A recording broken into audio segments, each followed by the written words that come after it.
איך נסיים את התוכנית הזאת הערב, אם לא נביא את תמיר, שבאמת התגעגענו אליך, ולא היית פה איזה חודש. מה קרה, תמיר? חודש? לא, אני לא ראיתי אותך הרבה זמן. ואני חושב שאי אפשר לסיים תוכנית בלעדיך, כי אתה מביא לנו את הצלילים ככה לסיום. תן לנו אותם. בוודאי, בוודאי. אז בואו נצלול לעוד פינה של סאונד. בואו ניקח את 2015. 2015 הולכת להיות השנה של טופים בבקשה. ליידי גגה. אל תרים עליי גבה. אתה מרים עליי גבה או שאני מדבר? אני לא... אוקיי.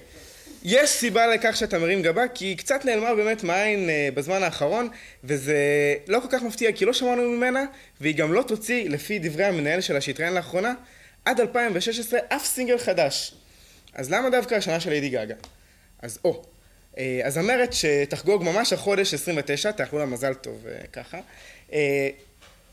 פרצה שוב מחדש, ממש לאחרונה, דווקא בטקס האוסקר שהיה לאחרונה.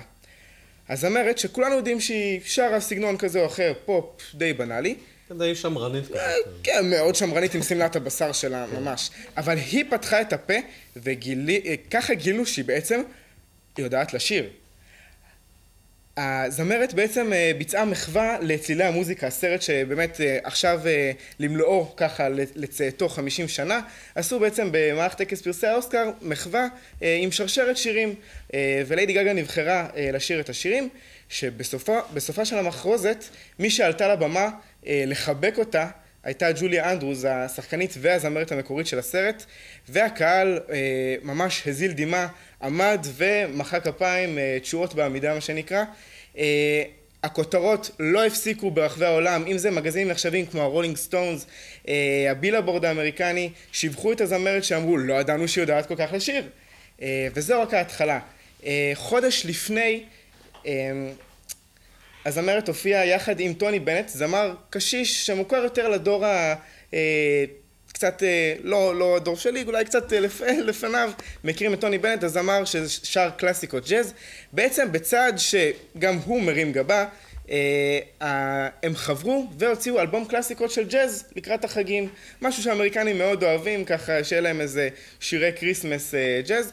מאוד מוזר, כי הרי ליידי גגה ששרה פופ שוב, מה הקשר לג'אז? אז הנה שוב הזיקית המוזיקלית הוכיחה את עצמה, והם זכו באותו ערב בפרס הגרמי לאלבום המסורתי הטוב ביותר של השנה, מה שמוכיח שזה רק ההתחלה. אי אפשר שלא להתעסק במוזיקה מבלי להתעסק קצת בג'וס, כולנו אוהבים את הג'וס, אז בוולנטיינס דיי, יום האהבה... שומעים פה את הצלילים ברקע. איזה צלילים? של הג'וס? אוקיי. אז צלילים נא להיפסק.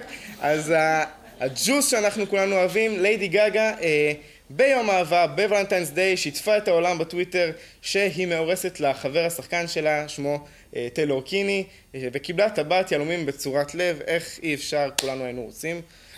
זהו, וככה גם לכינוח, לחובבי האימה, ליידי גגה חשפה בחשבון הטוויטר של הטיזר שהיא עומדת לככב בעונה החדשה של אימה אמריקאית, סדרה שחוזרת למסכים יש לומר, בעונה החמישית ששמה יהיה בית מלון, והיא תופיע בתפקיד ראשי, כך לפי השמועות, כבר באוקטובר 2016.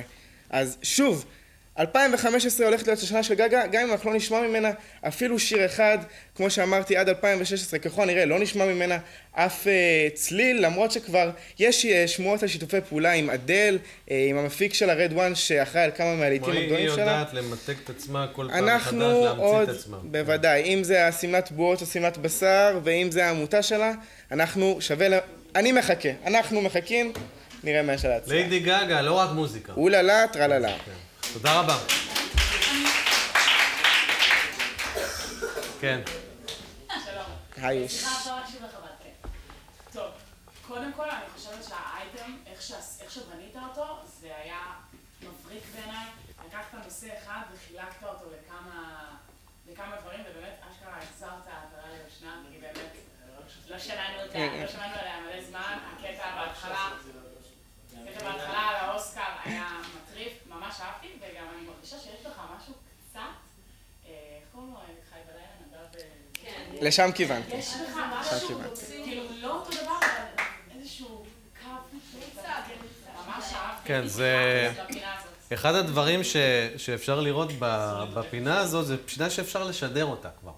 כלומר, היא המון מידע, אתה הולך מדבר לדבר, מפתיע, לא מפתיע.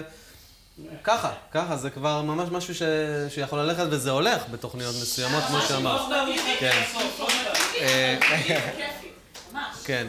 ושוב פעם, אני מזכיר לכם, להיזהר עם המנחה, אני לא הרמתי גבה, אתה אומר לי לא שאלתי שאלה, אמרתי שהרמת גבה.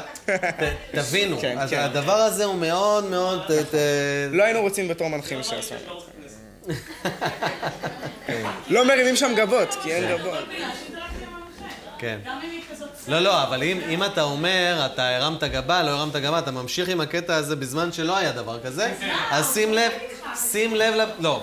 אם תכננת משהו, שים לב לבן אדם שמולך ותשנה, תעשה איזשהו שיפט. אל תחליט, רגע, אני החלטתי שזה מה שאני אומר, זה מה שאני שואל, בואו תראה מה קורה. יופי, אז תודה.